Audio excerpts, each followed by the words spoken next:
I'm a helicopter mom. Like I think the worst. I'm like, oh, okay, she wants to go walk around the block. I'm like, no, someone's gonna pick her up and like snatch her. They might kick her out because of her attitude and be like, nope, sorry, you're not the child to take. You're not it. Bye. Send her back. What's up, everybody? Welcome to F Stop and Chill with your host, that's me, Heather Mullinix of Mullinix Photography, where I have weekly, candid, and open chats with other photographers in the industry, just shooting the shit, talking shop, and learning about who they are as photographers. So grab a drink, come as you are, and today we're actually hanging out with Tahlia of Hayes Lady Photo, and we're going to dive into the anxiety side of photography. I know a lot of us can experience this, so let's jump on in.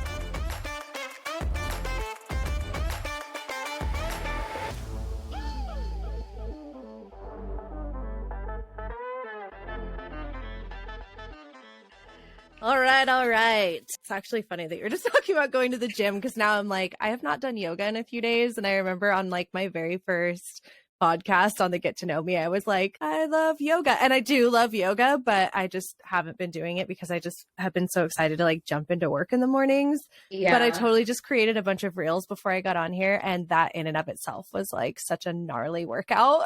I'm like, okay, those things are hard. Sometimes reels are like way more intense than you want or need them to be. And you're just like, why did I just get so extra with that reel? I don't know why.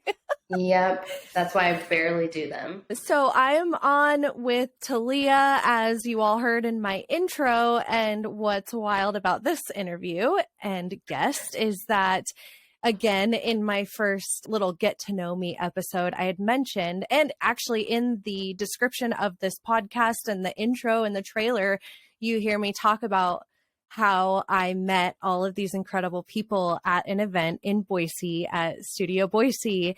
And it was the first time that I'd ever gone to an event like that where I could connect with other photographers and vendors. And you were one of the photographers that I met there that was like, I felt like I had met my people, and I'm like, oh my God, this girl is so awesome. Like, you took the time to talk to me, and, you helped me with things and I helped you. And it was just really cool because, some people can be pretty standoffish and you don't want to like approach them, but you were very approachable. And I appreciate you so much for that. Like, thank you for being approached. Talking to me, and I don't know if you remember, you started giving me your Instagram name. And I'm like, wait, that sounds really familiar. And you had told me my links weren't working. Yeah.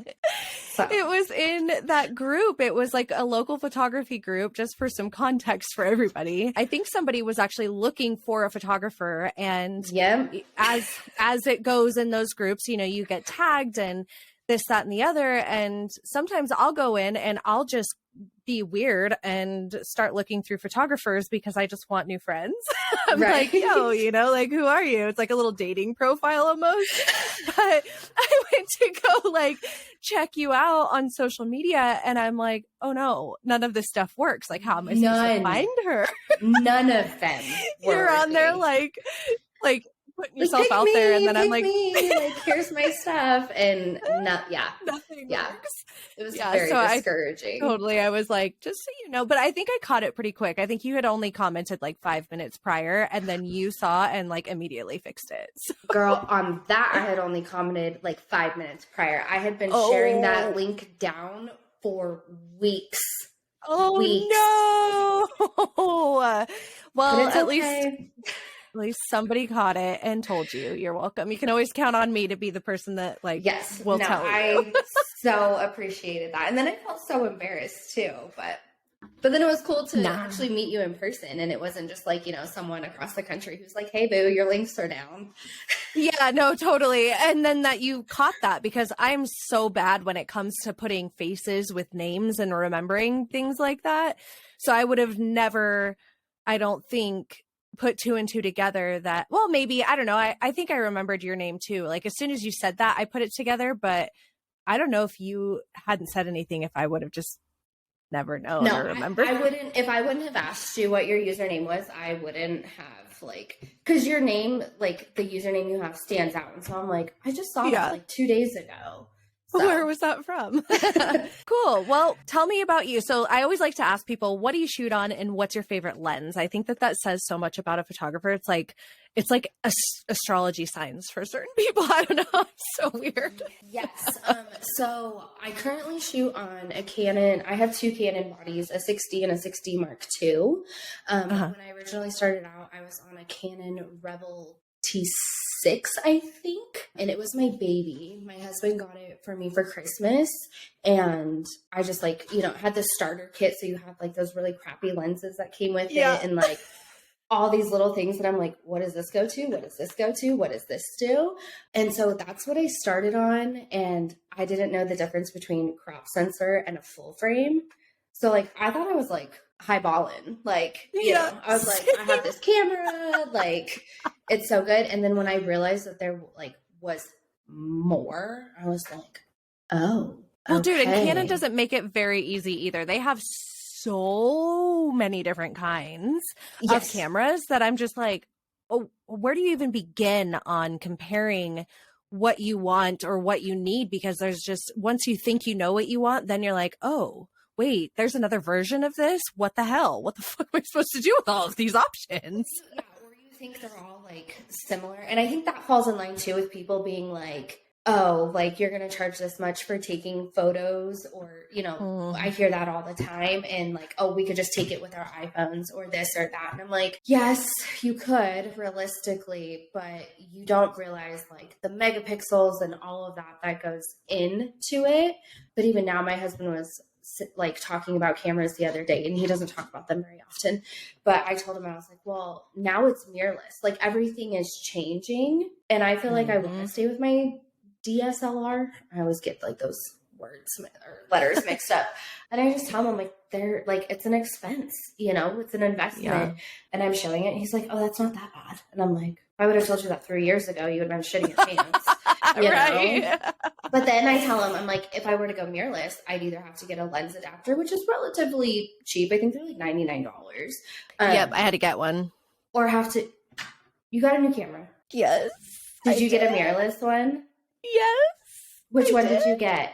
I got the Canon R6. I finally upgraded to full frame mirrorless because like you, I was on the DSLR crop sensor, you know, this, that, and the other. And I mean, for just to put this on the record, if you're a photographer and you're listening to this and you have a crop sensor camera, do not feel discouraged in that you won't be successful, because like, it does come down to knowing your camera, knowing how to find your shooting style and learn your camera and the lighting and how all that works. And then, you know, finding your editing style, and that all comes down to it. But like, as me personally, as a photographer, and a lot of people I feel like that I've spoken to have said the same thing, that you can kind of feel when you're ready for that upgrade, right? Like you feel like you're kind of maxed out on your skill level where you're like, I need more out of a camera. And this is like kind of you're like tapped out, right, on what you can do with that camera body that you have. So, and then also I love that you mentioned the people who say that they can take it with their phone, because that's something else I really just want to talk about really quickly. Because, okay, Karen, yes, you can shoot on your phone, because I get it. iPhones have like 10 gazillion megapixels, but at the end of the day, and what I've really learned about recently is that megapixels matter to an extent. It really is about the sensor that is in your phone or your camera. And if it's got a good sensor in it, then it's going to get good photos. And at the end of the day, phones will never have the sensor capabilities that a camera, a DSLR or a full frame mirrorless camera will have, period. And I will argue that to the end of time. Or the raw capabilities and a raw being able to like, my God, really change things. And I remember I was the person who, like, when I started, like, for a while, I would do RAW and JPEG. And then the gal I was mentoring with, she was like, no, just shoot RAW. Just shoot RAW. There's no point. You're just taking up extra space on your memory card. And back then I used like 16 gigabyte memory cards. So no. And with how much, I mean, I am trigger happy on the taking pictures. I overshoot. a lot. But Me I gotta too. make sure I have the right images. But yeah, that's where I started. So Canon family, I have the full frames now. I would, if I stayed away from mirrorless, I would probably upgrade to like the 5D Mark IV, just because I love that. But again, it's like, do I stay this way or do I upgrade? So I know that Studio Boise has like a Canon R. So I might rent it just to see, because you can't like return stuff, or when you do, you like, it drops down the price. Like you don't get your full 100%. what you bought with it. So yeah, I'm going to try that. If not, I'll probably just go with the Mark IV when I'm ready to invest in another camera. And then you asked about my favorite lens. Yes.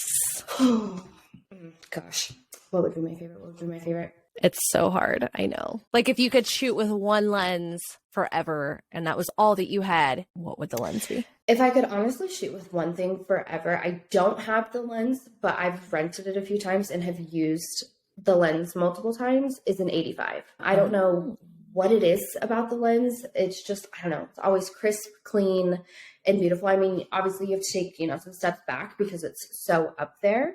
But if I have a wedding, I typically rent that to always have in my bag for a wedding day. I'm trying to think. So I have a 24-70 and I bought it because everyone like raved about it. And in the beginning, I was like, I can't like see myself spending $2,200 on just a lens. Dude, they're so expensive. so expensive. But thank God for Best Buy, and like 12 and 24 months, no interest when you like spend a certain amount. Straight up. I feel that. I always do that. I like the lens. I don't know if I love it. Really? And that makes me really sad because I'm like, I invested so much money into this. Like, and you know what? Maybe I'm still learning and growing no matter like how many clients, how many weddings. So it could be like something as simple as like, I don't have a setting right. Right. But it's definitely, and it's heavy. It's heavy on your camera. And so I think that's like maybe where I struggle with it too, is just because it's so damn heavy. But most of the time the images are just beautiful with it. And then I have my Nifty 50, which I've had since day one. I love that. I always make sure I have that on one of my bodies because I always take both of my cameras every single time. And then I used to have a Sigma 35 millimeter. Okay. In the beginning, I loved it. I bought it used and it was perfect. And then all of a sudden, like, it just wasn't sharp anymore. And so really? Yeah, which there's like with Sigma, they say like sometimes it can be like really soft focusing. And I wasn't loving it. And during that time, COVID was like full blown. And I decided that I wasn't going to do photography anymore. And so I kind of like shut it all down. Like I used to be under a different name. All of my weddings canceled for the year. And that like really discouraged me. And when like they say, like when you're starting a business, like what is it during the first 5 years, like it is like the time that you're going to fail. And I feel like I failed at that moment. Cause like I said, all of my weddings canceled. And so I was just like, hey, I'm going to get rid of this lens. I'm going to get rid of this. I'm going to get rid of that. Looking back at it, I wish I didn't fucking do that. You're like on a purge. Like, fuck photography. I'm done. It's crazy. Like when you love something so much and you are invested like wholeheartedly in it, like when something digs at you and like you get to that point where it's like, okay, like I'm done, I'm giving up. It was weird. The wash I had with it, and I think I went about 7 months, I would say. Didn't have a session, didn't have any bookings at all whatsoever. And then I had a wedding that had been postponed from like the year where COVID was just horrible and like the world shut down. Yeah. Got there, loved the clients. Like they were super nice, and it was one of those things like where they had booked me when I was still so new. And so it wasn't like today, like maybe I'd probably pass on that type of wedding. It wasn't my perfect ideal client. But when I got there and I'm going over my list and my timeline and I'm taking the photos and all of that stuff, I'm like, oh my God, this is for me. I have to do it. And I went home, started working on that wedding, and I was like, that's it. I'm rebranding. I'm changing my name, and I'm getting back into this. And it like lit a fire. It did, because I missed it so freaking much. I never knew that like I could miss something like that. Like you're working, but for me, it's not working when I go and do that. Like I am enjoying something to its full potential, and what could be better than that? Yeah, no, I mean, that truly is. When you are in a career path like this, I think that you have to have that driving force, that passion, the fire that keeps you going, because it's so easy to compare yourself and have burnout and, you know, all of the things that could very easily sneak in and be like, no, you're going to fail. And so you believe that and then you stop, right? So I think that finding that just doing that one shoot for you was it sparked that. And we have to, as creatives, continue to find that. It's almost like a high that you have to continue to find along your way, because we do have these moments of doubt and down, and where it's like, oh God, am I cut out to do this? Is this right for me? Do I should I keep going? Maybe I'm not good enough. Then you go and do one shoot and it sparks it again. So it's like a fix. No, now that you say that, that was like crazy. I never would have thought of it that way. I'm in this group on Facebook, and I know it's Denise something. I can't think of the rest of it off the top of my head, but she does like these Thursday weekly community calls, and they were talking about failure. Failure is just an event. It's not who you are. And when I like looked at it that way, I was like, holy shit. This is just a moment. Like, yes, you may have failed, or you failed in your eyes, but it's an event. It's not who you are. It's not what's going to be, you know, like we have mountains to climb, and we're not going to be able to do that if we let what we think is a failure stop us in our tracks. And with COVID, I felt like a failure. I'm like, first of all, I'm still new to this.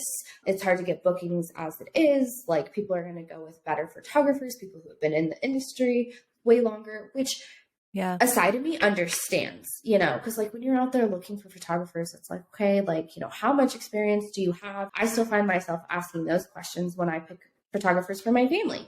Yeah. Okay. Like, you know, if you're new, like, do you want to do a trade for trade type of thing? There's so many ways that you can work around it.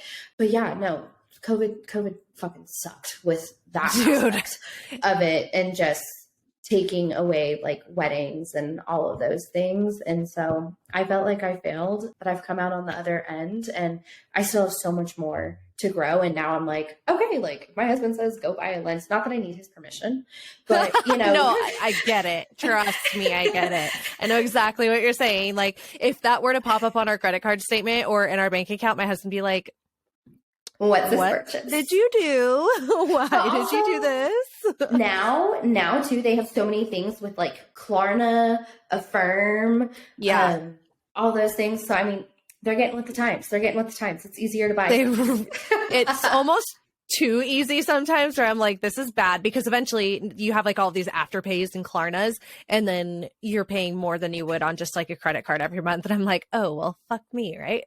Here we are. Usually it's no interest though. So that's like the winner. Sometimes, yeah, but they just, their monthly payments are higher. And I'm just like, I don't know. I honestly, we had to open up a credit card through B&H for me to get this new camera.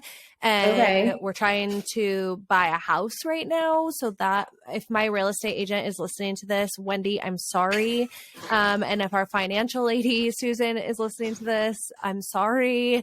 I know that we're trying to buy a house, but my husband and I actually, like, I totally broke down in our car the other night just because I was feeling so defeated. I'm like, my equipment is failing me. I feel like I'm not progressing as a photographer. I'm losing my passion for this because my equipment is just not it. Like, it's too slow. It's not working as fast as I need it to. And I think that in order for me to grow and continue to be successful with this, I need to upgrade my equipment. And he finally just looked at me and said, well, then fuck it. He said, we're going to recover from this. You know, we have a plan in place. He said, I do want you to write out like a, you know, ROI, like return on investment. Like, what would you need to book in order to make up the cost for this? So I did.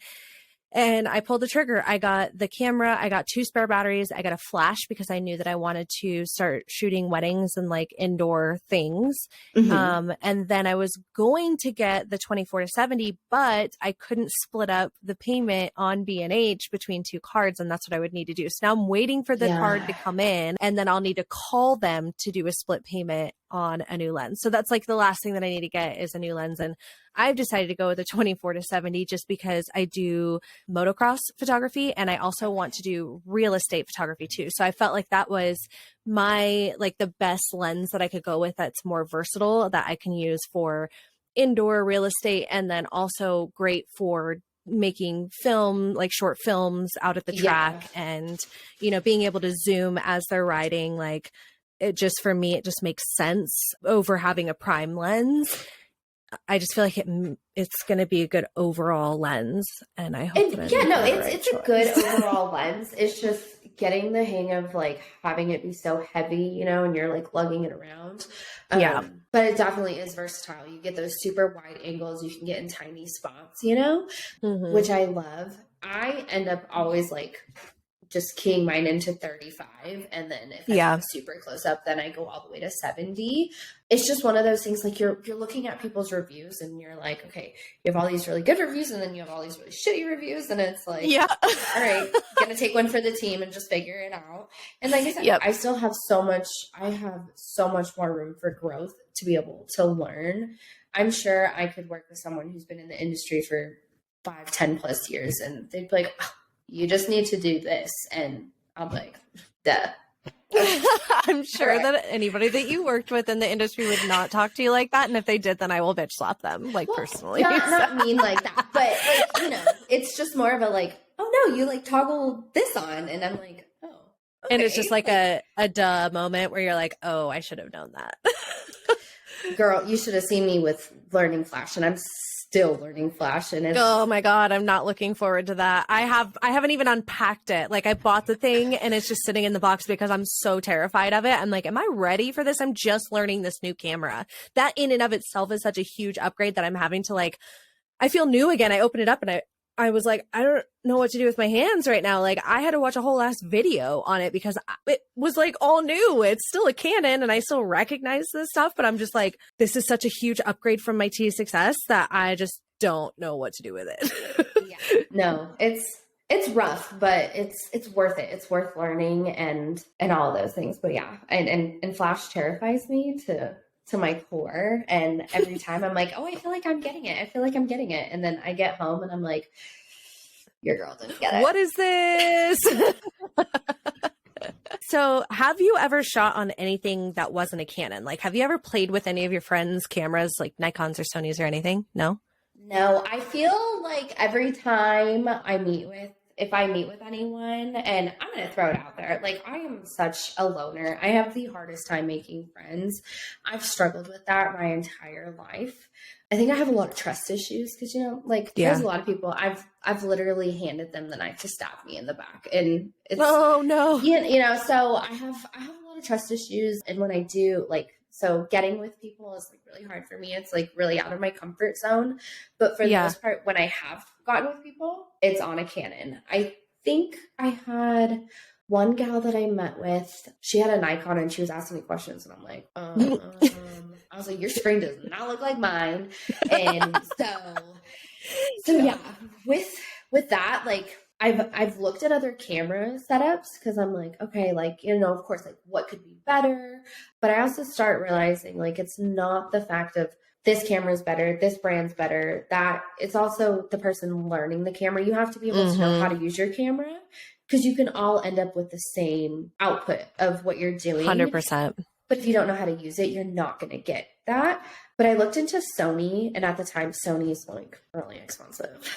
Yeah. But people who shoot on Sony, like I see their images, and I don't know if it's just like the colors that camera pulls in. I love it. I love it. So if I were to ever make the switch, it would probably be to Sony.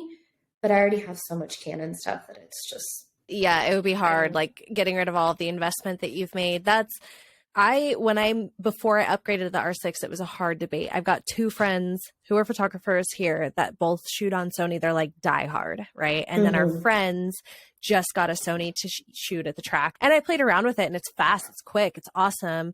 And I was like, oh, this would be great. Like, I can learn from my friends and we'll all be shooting on Sony. So what I ended up doing is I went to Dirty Boots and Messy Hair's Instagram, and I like wanted to get an unbiased opinion for myself, because I was losing sleep over whether or not I wanted to upgrade to Canon or to a Sony, change over to Sony, or stay with Canon. So I went to Dirty Boots and Messy Hair's Instagram, and I clicked on the pictures that I liked, that I preferred to my eye without knowing who the photographer was or anything. I clicked on only the ones that I liked, and I went to their profile and I dug and dug and dug and dug to see what they shot with.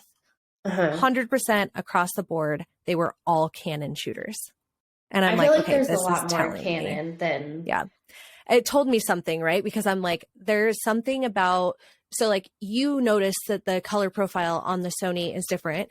And I noticed that too, but in a negative way for me, wherein that like I noticed that Sony has more of like a yellow cast to, like a yellow green kind of warmer cast to it that I don't prefer in photos. I like the color profile of Canon, that it's like softer and a little bit more muted than Sony. Sony is very crisp. Their color is like so on point, and it's just not what I prefer to me for my editing style. So I'm pretty confident that I stayed with Canon. Yeah, it would be really hard to learn something new, but definitely if I was going to make the switch, it would be to Sony, but I don't plan on going down that rabbit hole anytime soon. Maybe one day when we're like Oprah rich, you know, and like shooting celebrities, then we'll be able to buy whatever cameras we want. Yeah, amongst other things. Right? No kidding. What's your favorite thing to photograph, would you say? So do you have like a preference on weddings or families or engagements? So it would be couples in general. Yeah. And couples and weddings. I love that. I guess when you're photographing anyone, they're letting you in on who they are and what they're about. But with couples and weddings, like, damn right, I am crying when you're reading your vows. If you're bawling your eyes out, so am I. So yeah. I'm still getting your pictures, but best believe my makeup's going to be ruined too, because I'm just so invested in this. I love that. Yeah. So yeah, it would be couples, weddings, hands down. Weddings are very, very stressful. It's one shot. Like, that's all you can't, like, you can't fuck that up. No, you don't get to go home and be like, all right, this picture is missing. Oh, this is missing.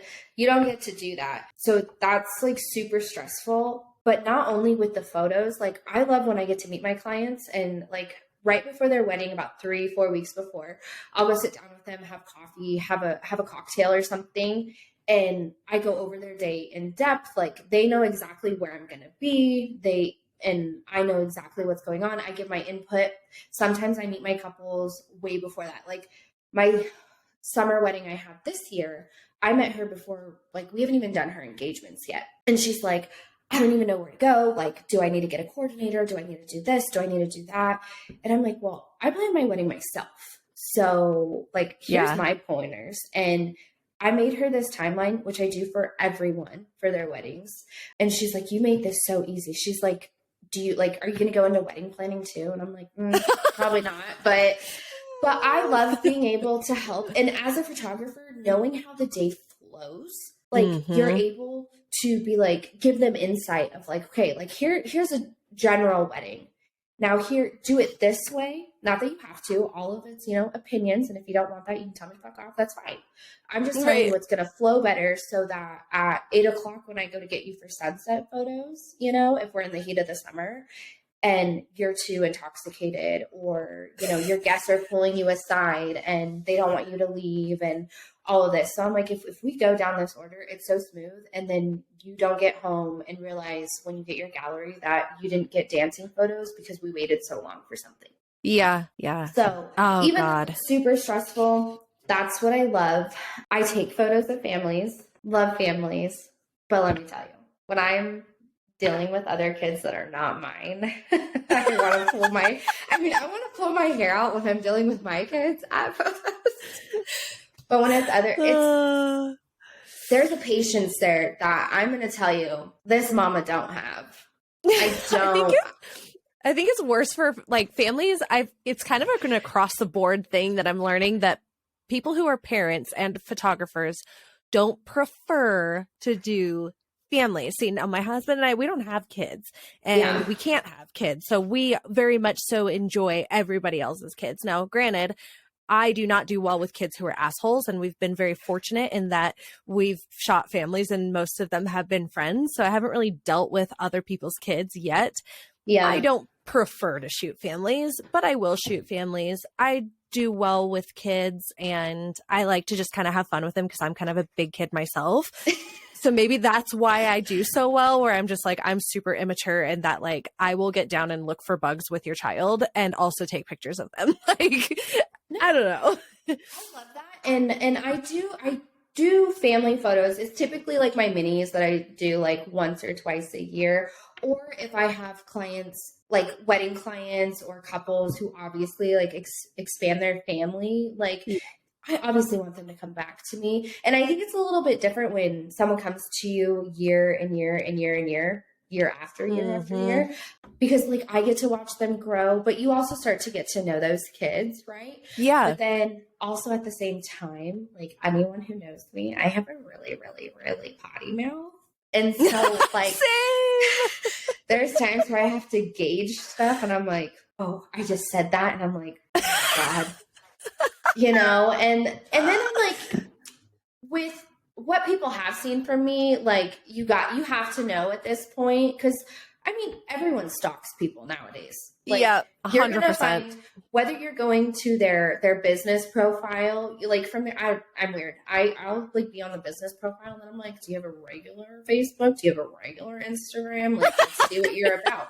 And for me, it's a little different because I'm not on social media that much. So if people like go to my personal account, it's private. I'll accept it, but I literally have like 2 pictures on there.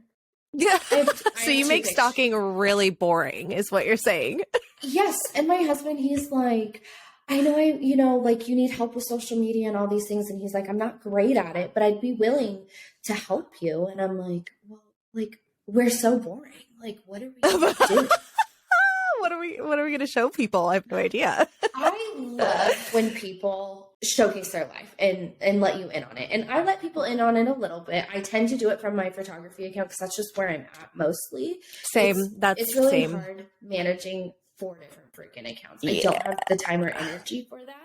And Instagram and Facebook, there's just so much drama that it really just deters me from even being on it. But like I went out in December for my birthday, I showed that we were in the mountains and like how pretty it is. And I'm like, oh, it'd be so pretty to take pictures up here, Yeah.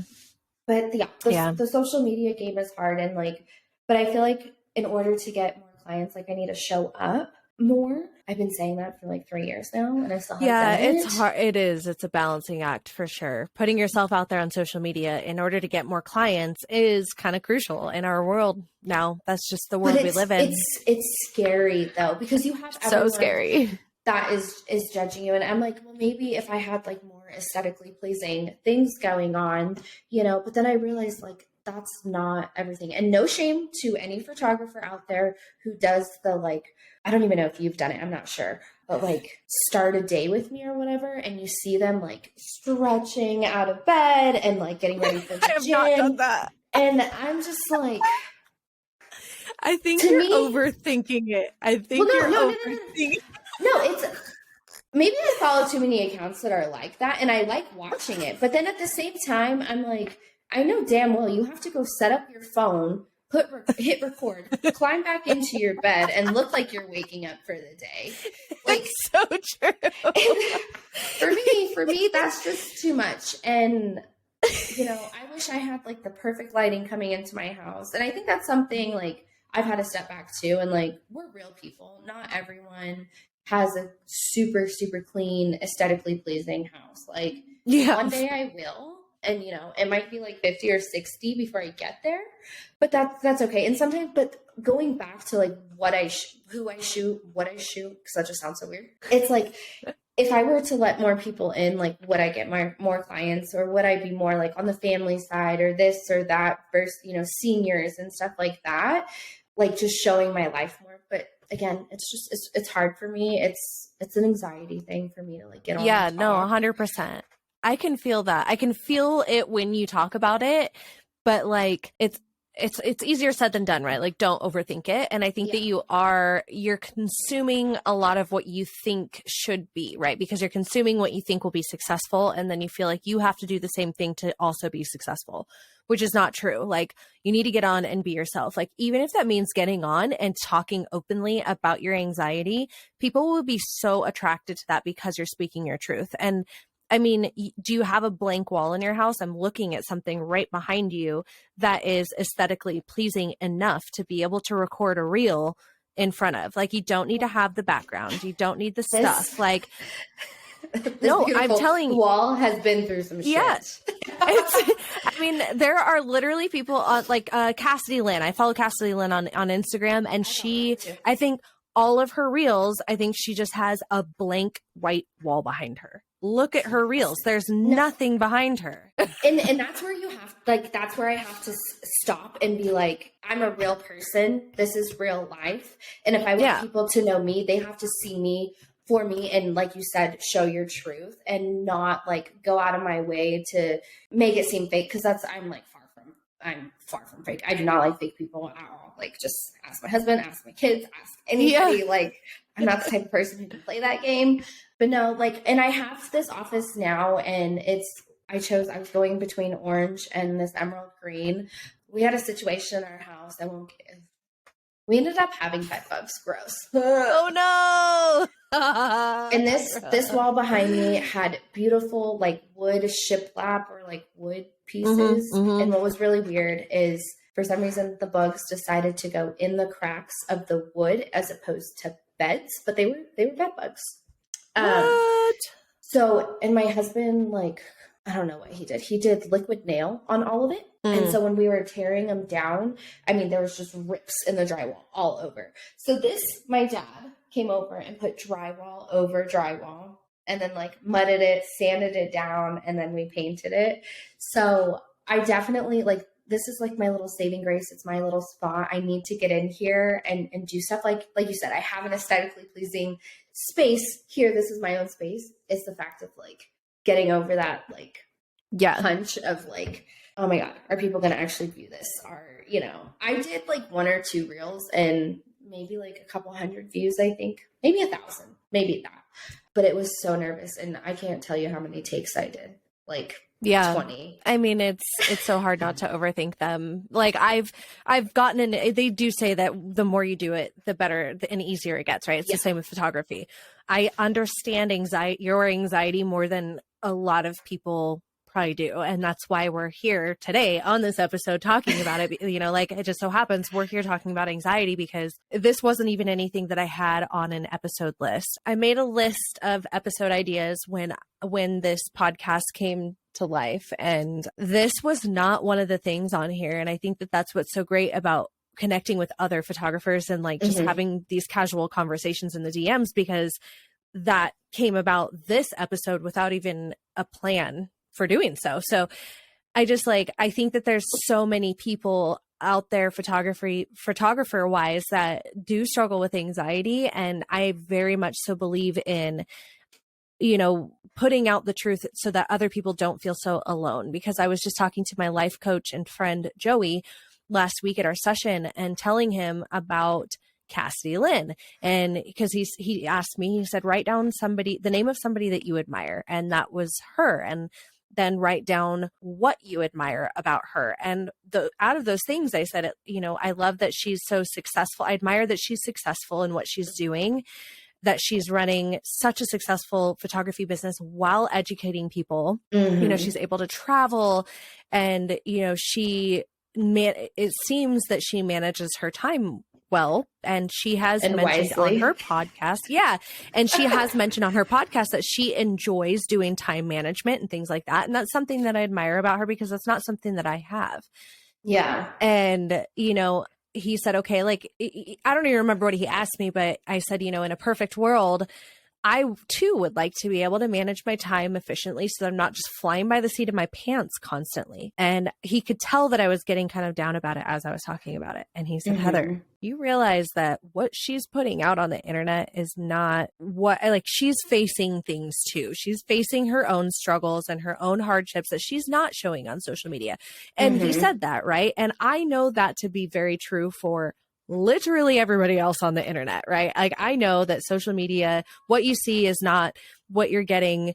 And, you know, like, it's, people aren't sharing their entire lives on social media. So I know that this perfect, you know, like, little world that they show on Instagram, but for whatever reason, for Cassie Lynn, I just did not think that of her. I don't know why, but that's why I think it's so important to continue to share the ups and the downs of everything, because there are people like me and like you that constantly are consuming these people that look like they're perfect and successful, or they're successful because they're perfect. And then we feel like that's what we have to do to be successful. And then it causes all of this anxiety, and it's just bad. So yeah, I just think that it's so important to find the courage to get out there and put ourselves out there and speak on it, because I think it'll help us, and it helps us find our tribe as far as other people who are going through. I can't even count how many people have reached out and they're like, oh my God, thank you for saying this. Thank you for sharing this. Or, you know, on a day that I am having a bad day and I post about it, and then my DMs are flooded with people with just such encouraging things to say. And it just is everything I didn't even know that I needed, you know? Yeah.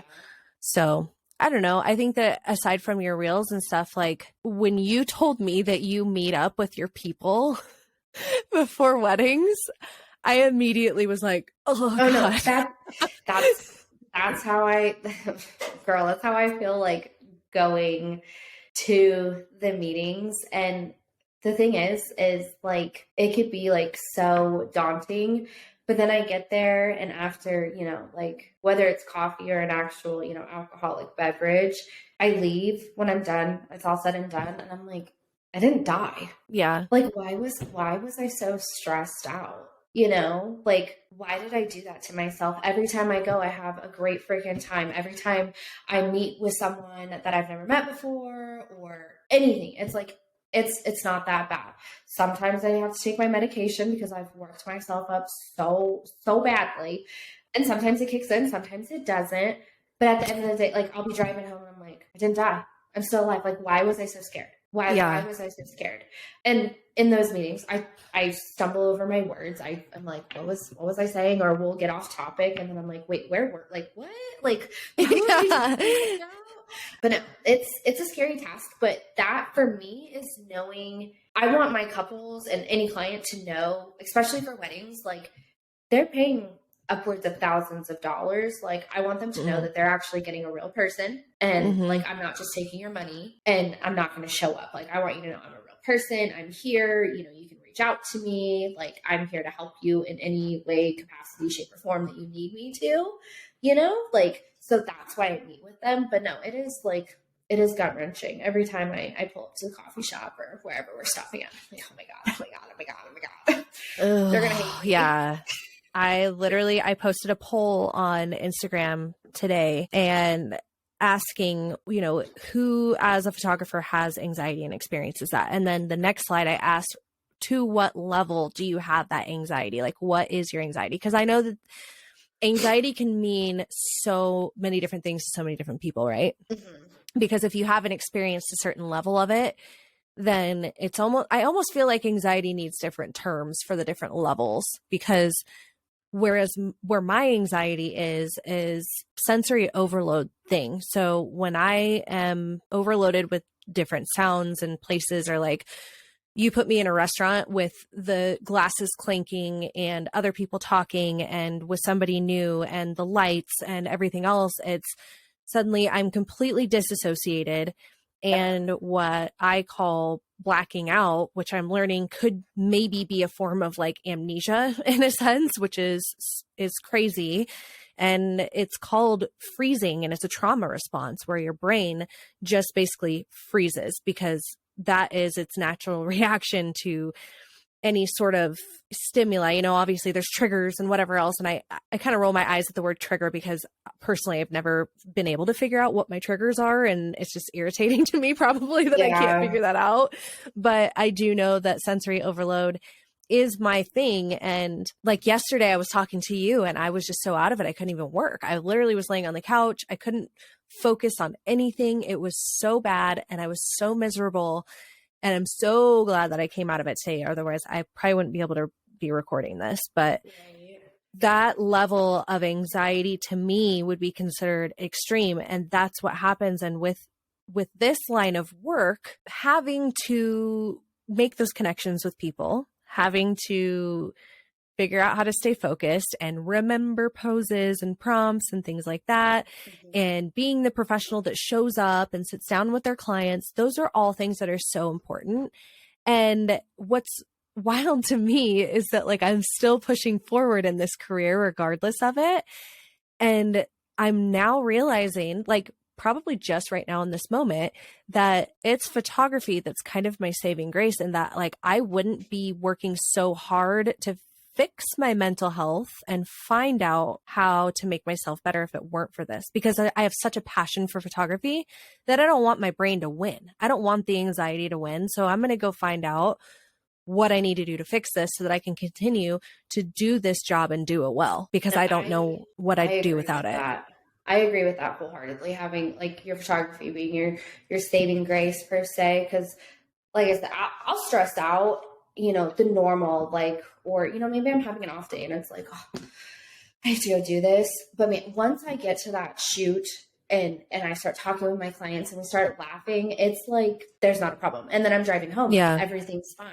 Leading up to it, it's stressful, it's anxious. And I think every person has a form of anxiety. Like there's something, you know, whether you're a little kid and like raising your hand in class or not wanting to be called on in class, like we've all been there, you know, unless, you know, you're little Miss Betty Sue who has all the fucking answers to everything. I was not that Betty. Nope, I was not that girl. I was like, please don't call on me. Please don't call on me. Please don't call on me. Or when you have to read from the book, like out loud in English class. Dude, no, that would send me. That would fucking send me. I'd be like, nope, I'm out, dude. Like you're just sitting there and your mouth starts sweating a little bit. Like somehow you get the mouth sweats and you're just like, oh my God. Mine is cotton mouth. When I get nervous, when I'm talking, seriously, my mouth dries so much. So I always have like, you'll see if I have a meeting, if I like, it could be anything, going to the doctor's, I always have a bottle of water with me because I know when I'm going to start talking. So funny. And I'm going to, like, my anxiety is going to creep in and it's really bad. I get really bad cotton dry mouth. It would be like I smoked like 4 joints in one setting. Like seriously, that. You know, I was going to ask you with the Studio Boise thing if you had smoked before, because I noticed that you had a cotton mouth. I'm totally joking. I'm joking. I'm going to say no. Totally joking. Oh my God, now it makes me red. I'm like, do I smell that? Like, no. I'm like, I smoked my vape. I went out a lot for it, but no. Oh, I had to. No. Well, my friend with me, I know that she, not that I'm against that stuff at all, but I know that she does it and she does it like regularly. So I'm like, she might have seen it. Like, trying to think. I wouldn't even be able to focus if I did that. Like, dude, I had a job one time where I tried to, and it was like a call center, and I totally smoked before because somebody was like, you know, your job is so boring. Like, just smoke. Like, you'll be fine. And so I did. And I put somebody on hold.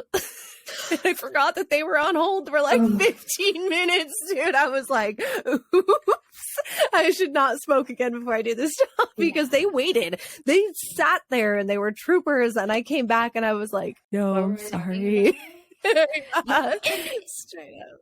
To bring that into perspective too, like talking about that, because I know like there's so many people out there who are, you know, what they call it, 420 friendly, all of those things. Yeah. I mean, almost all of our surrounding states are legal at this point. And I'll be honest, like I used to do that for my anxiety. And sometimes like I'd be calm and I'd be good. I'd be like, all right, I'm cool, calm, and collected. I'm gonna go to bed now, or eat a lot. Gained a lot of weight when I did that. I'm the munchies girl.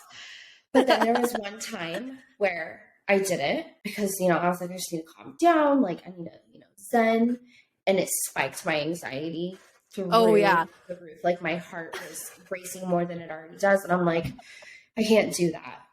Like, I can't. So now I just try and push through, and I use the prescription medication that I'm on, which isn't anything bad either, but sometimes it helps. Sometimes it doesn't. Sometimes I just take 2. Sometimes I'm like, I'm just going to save these because I know down the road there's going to be a worse off day for me that I need it for. But I feel like it's not just photography or like everyday life. I've struggled with anxiety for a very, very long time. Probably like as far back as I could remember. I want to say it really started around 13. And, I struggled with a lot. Like as a kid, like I'm my mom's first child. I'm her oldest child. And many parents say like, you get it wrong with your first child, like all the time. Like, you're like product testing here because you don't know what the fuck you're doing. I got fucked. I'm an only child, so they fucked up with me and that was it. They were like, we're done. But I believe that to honestly be kind of true because like there'll be times where like my mom will say something to my brother and sister and I'm like, you could have ringed my ass. Like, what are you talking about? Yeah. Like, you're just going to let that go? Like, do you know what you did to me? Like, what? So I don't know like exactly what started it, but it just progressively got worse. And then I had my daughter. I was a teen mom. I got pregnant when I was 15 years old, had her a month after my 16th birthday. And I mean, I was a kid raising a kid, and there was just so many things on my mind. Like, I was trying to finish school, which I did, raising a child, going back and forth with her dad, my ex now, love the guy for giving her to me, but was never going to work out. But there was just so many things being an adult as a kid. I wouldn't change it. I'd go back and do it all over again in a heartbeat. But once my daughter was born, like it was worse. And like, I'm a helicopter mom. Like I think the worst. I'm like, oh, okay, she wants to go walk around the block. I'm like, no, someone's going to pick her up and like snatch her. They might kick her out because of her attitude and be like, nope, sorry, you're not the child to take. You're not it. Bye. Send her back. Not like you have to make a joke about that sometimes, but like I don't know, I just always have this fear, especially revolving around her, because for me she's my one and only biological child. I don't have any other children. My husband we have a very big blended family, so he essentially has like 3 biological children of his own, and then he has some stepkids from a previous marriage that like James was their person. And so they still come over and all those things. So yeah, just becoming a mom at an early age, like that's really where my anxiety took off. And I mean, it got to the point, like I thought I was having like a heart attack one day because my heart was beating so fast and it felt like it was skipping and I couldn't think. And then like after it was all said and done, I was so drained, and I'm still like that to this day. Like I could be sitting, like I could look at my watch and I'm not nervous right now. Like we've been talking. I'm good. I'm cool. And let's see what my heart rate is. You're resting. Dude, it's insane always. I'm going to check my it's actually pretty good right now. It's 99. But normally on like a given day where I'm not nervous, nothing's bothering me, it'll be like 120 or higher. That's how mine used to be too before I started taking medication for anxiety. Now my resting is 74, but I've done a lot of work to get there.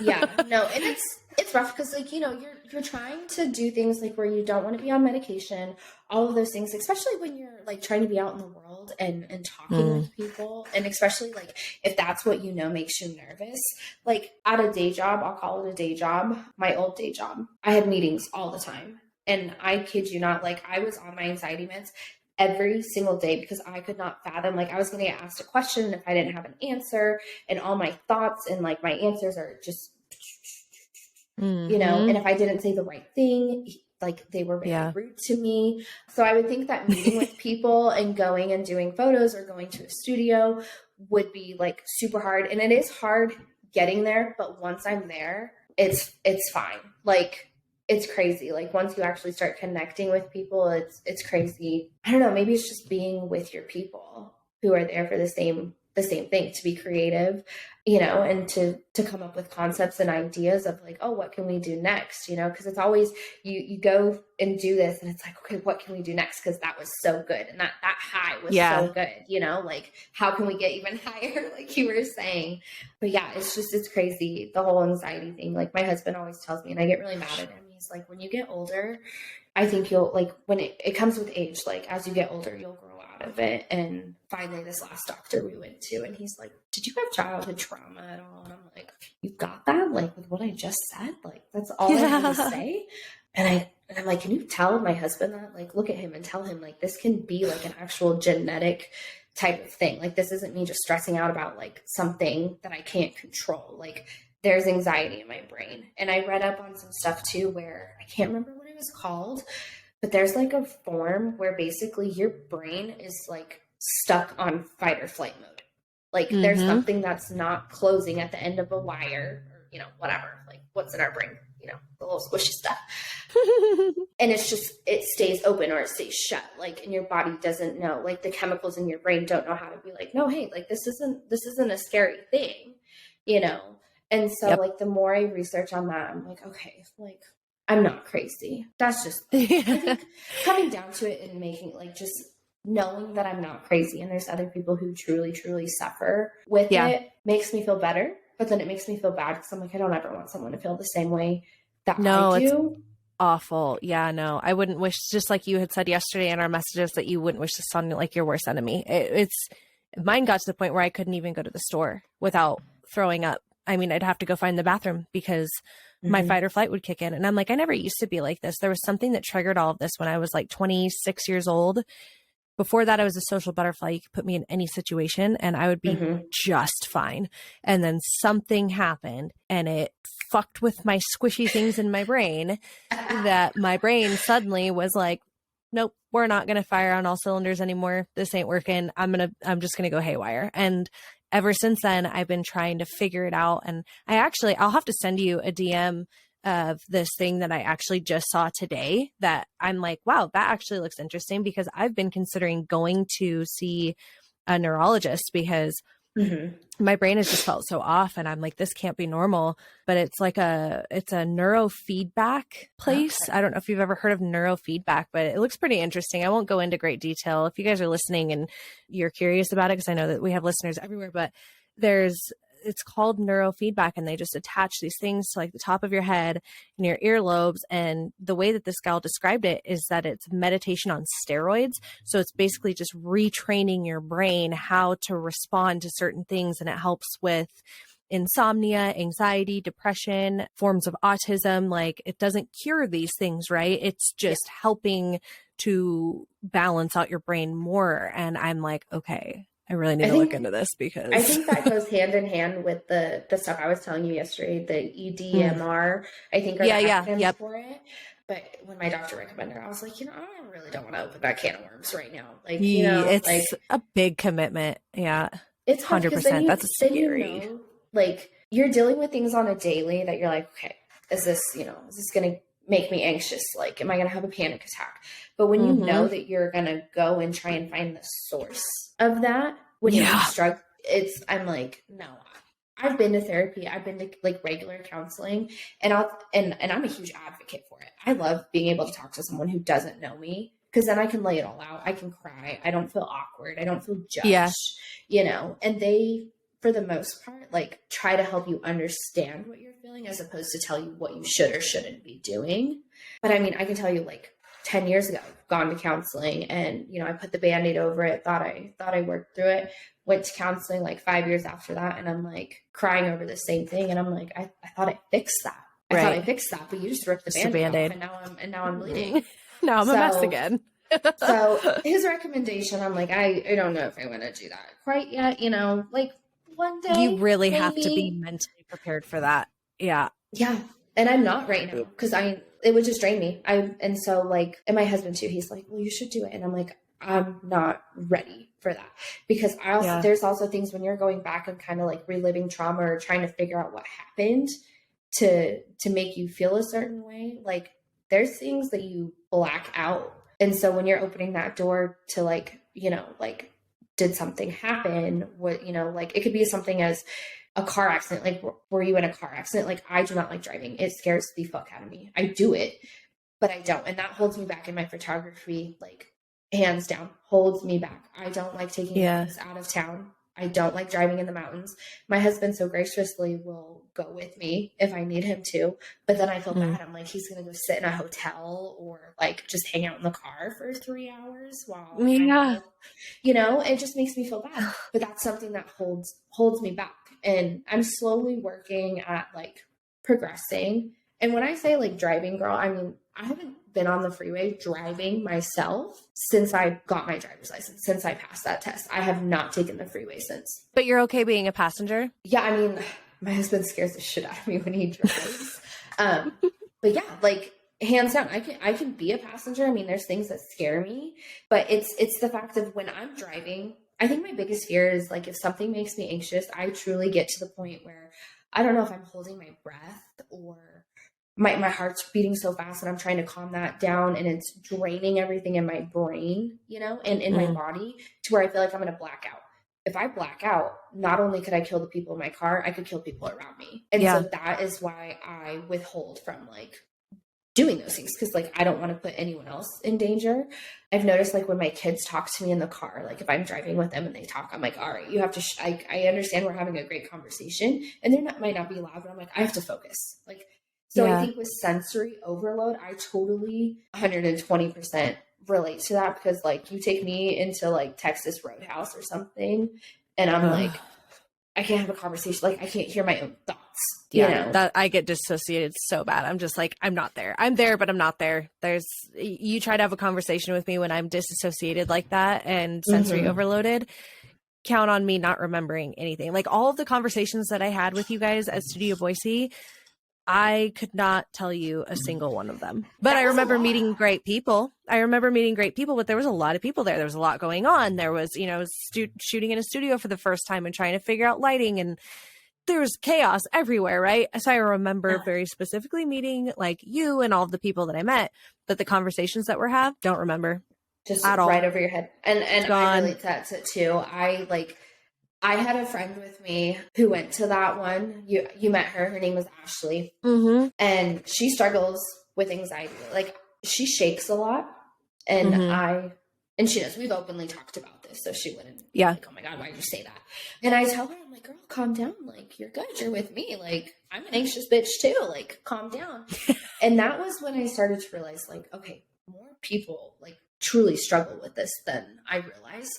And people are like faking it till they make it, or as I like to say, face it till you make it, because you don't want to be fake. So face it till you make it. And at the end of the day, hopefully it'll be better. But I mean, we pulled into that parking lot and I'm like, we can go home. We can go home. Like if I was by myself, I probably would have been like, nope, deuces out, and then we waited. We waited and I'm like, that person's walking in with a camera bag. Cause there was only like 4 cars in the parking lot when we oh my God, you must have been there right when we got there too, because I remember pulling up doing the same thing. I was like, what do we do? Do we take our camera bag in? I've never been to something like this. Are we going to be weird walking in with our backpack and our cameras? Like what? That's exactly what I thought. I'm like, should I just put my camera around my neck? Like, do I take the bag? And then you want to know, when I got home though, girl, I was like, oh my God, if I would have been how I was towards the end of it, having a good time and just got in there at 6:00, started shooting, started talking, I would have had way more content to come home with. And I probably would have had a better time as opposed to panicking in the parking lot for 20 minutes. Yeah. And they were supposed to have, I feel that. They were supposed to have another one on February 11th, I think is when it was. I saw that. Yeah. I worked up the courage. I didn't have anyone to go with me that day. I had my batteries charging and my husband's like, are you going to go? And I'm like, I don't know. I'm getting all my stuff ready just in case I decide if I'm going to go. And then I told him, I'm like, I'm going to go. So I was getting my batteries off the charger, getting, my bag ready so I didn't have to do it a few hours later. And I see the notification that it got canceled. That they canceled it. I know. And I was like, oh no. Good thing defeated. I didn't drive. Yeah. I know. You're in flipping Mountain Home. I was so defeated. I know. Yeah. I was so defeated because I was like, I was actually going to go. Like, I was just going to get in there and just start shooting and ask for help with the lighting, because those flash and triggers are a lot different than putting, one on that we have, and that's hard enough. Yeah. You know? And so now I'm like, all right, the next one, I think they said March 10th, March 11th. It's a Friday. Yep. It's like, yeah. Yep. And I'm You're like mentally okay. preparing for that already. No, I'm like, I am going. And I'm like, I hope they don't cancel, but I am going. So like, well, that's good. No, that's a huge step. I'm proud of you for that. Like, honestly, I think I just like, if I could take anything from you at the end of the day, it's like, just do it, because when you're done and you get through it, then you're going to be happy that you did. Is that fair to say? No, that totally is fair to say. And that has taken years for me to actually come to that conclusion, or realization, I should say, because it's, you know, it's actual life that's happening. It's taken years. And that's not just with photography, that's with anything. Even though it might be scary or traumatizing at the end, like, you didn't die. You know, when people are like, I'm not going to drive with you, but did you die? It's it's really one of those things where it's like, once you get in it and have a good time, and you know what, you might not have a good time, but I've also have noticed, like, I'm going to drive myself there. Like, I'm not going to be stuck somewhere. So I do always have an out, per se, so that I can leave if I become that uncomfortable. And it has nothing to do with other people. It's all me, and a matter of if my heart's going to calm down. Because, like, I feel like I'm going to drop dead sometimes. So that's awful. But I haven't died yet. So you haven't died yet. You're still here. Well, I think that is a great thing to end on, as far as just like that advice of just doing it, taking the leap, and just like you did with this podcast. I know how anxious you were about doing this, but you did it. You did it. You're here. And I mean, now you can put that under your belt as something else that you kind of conquered in 2023. And I love that for you. Yes. And I'm so glad that you are here and spent this time with me. Like, it's nice to be able to talk to and relate to somebody else that experiences anxiety in a similar way as me. And you really do give me hope that, like, when I do go to start conquering weddings, that I know how important it is to meet up with people. And I'm going to do that because I am not going to die, and I will probably enjoy my time with these people. So thank you for the advice that you have given, and thank you for being here. Tell everybody where they can find you on social media. So on social media, I'm primarily on Instagram. So you can find me at Hayes Lady Photo. I am on Facebook, but I'm not a Facebook girl, but that's Hayes Lady Photography. And that's really it. I have a link in my bio on Instagram that'll get you to my contact. It works now. It actually works now. It works. My website's still under construction, though, so that's a daunting task in itself. But my contact form, or message me, and that's where you'll find me. Sweet. Yep. And I'll put it in the description of this podcast as well on YouTube or wherever you're listening from. And I just want to thank everybody for being here yet again for another week of hanging out with us. And whatever platform you're listening on, please don't forget to follow, subscribe. I really do need to figure out what buttons exist on these things, because I never know what to say. I know YouTube for sure, it's subscribe, right? Like and subscribe to the video. Like, follow, subscribe. Yeah. And then I think on podcast platforms, it's follow. So if you're listening on a podcast platform, please be sure to do that. Share. If you're listening to this, please tag us so that we know that you're listening. I like to geek out and know that people are listening to my podcast and enjoying it. So be sure to tag us if you're listening. And yeah, thank you guys so much for being here, and we'll see you next week.